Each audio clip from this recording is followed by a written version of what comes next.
नमस्कार, मैं राजुषा voice up के साथ। और आज हम बात करेंगे बिहार के उन बाहुबलियों की जो कुछ के लिए तो मसीहा तो कुछ के लिए डर का दूसरा नाम।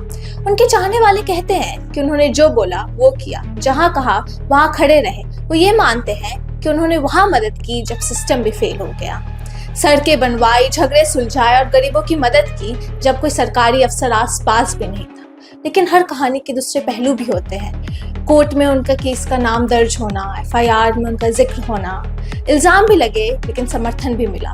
तो ये केस है सेवा से लेकर शासक का, विश्वास और अविश्वास के बीच की उस जोन का जहां राजनीति काली या सफेद नहीं बल्कि कभी कभी ग्रे होती है। तो चलिए शुरू करते हैं बिना किसी फासले के साथ और केवल सच के साथ। तो हमारी लिस्ट के पहले बाहुबली हैं आनंद मोहन सिंह, जो 1994 में गोपालगंज के तत्कालीन डीएमजी कृष्णाया के मर्डर में उनका नाम आया। रिकॉर्ड्स के मुताबिक उन पर एफआईआर भी दर्ज हुए और कोर्ट प्रोसीडिंग्स भी हुई, लेकिन वो हमेशा इस एलिगेशन से इनकार करते हैं। और हमारे लिस्ट के दूसरे बाहुबली हैं मोहम्मद शाहबुद्दीन।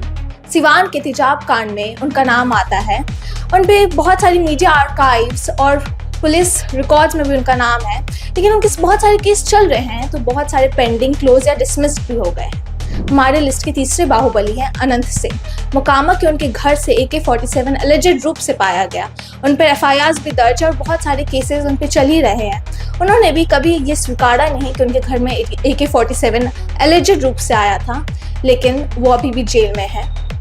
हमारे लिस्ट के चौथे बाहुबली हैं सूरजभान सिंह, जो रेलवे टेंडर इरेगुलरिटीज और हिंसा में उनका नाम आया। उनके ऊपर RTI फाइलिंग्स, मीडिया एक्सपोजर्स और एफआईआर भी दर्ज हैं। उनके ऊपर बहुत इन्वेस्टिगेशन भी हुआ लेकिन वो कभी कन्विक्ट नहीं हुए। हमारे लिस्ट के पांचवें बाहुबली हैं सुनील पांडे, जो डॉक्टर रमेश चंद्रा की एलिजेड किडनैपिंग में उनका नाम आता है। वो केस लोकल पुलिस स्टेशन और लोकल न्यूज़ चैनल ने कवर किया था, लेकिन कभी कोई सबूत नहीं मिला, इसके लिए ये केस ड्रॉप हो गया।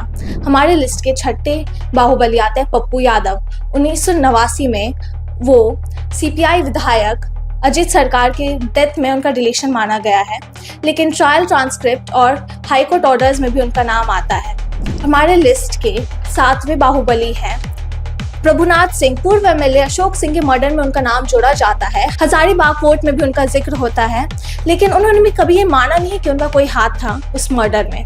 हमारे लिस्ट के आठवें बाहुबली हैं काली पांडे। 1989 में नगीना राय पर एलिजेड बॉम्बिंग का उन्हें सस्पेक्ट किया जाता है। पुलिस डॉजियर में भी उनका नाम है, लेकिन उनके खिलाफ भी कभी कोई सबूत नहीं मिला है, तो ये केस बंद हो गई।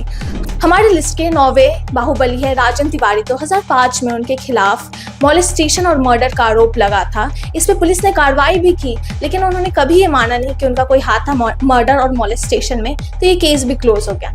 और हमारे लिस्ट के आखिरी बाहुबली है रामा किशोर सिंह।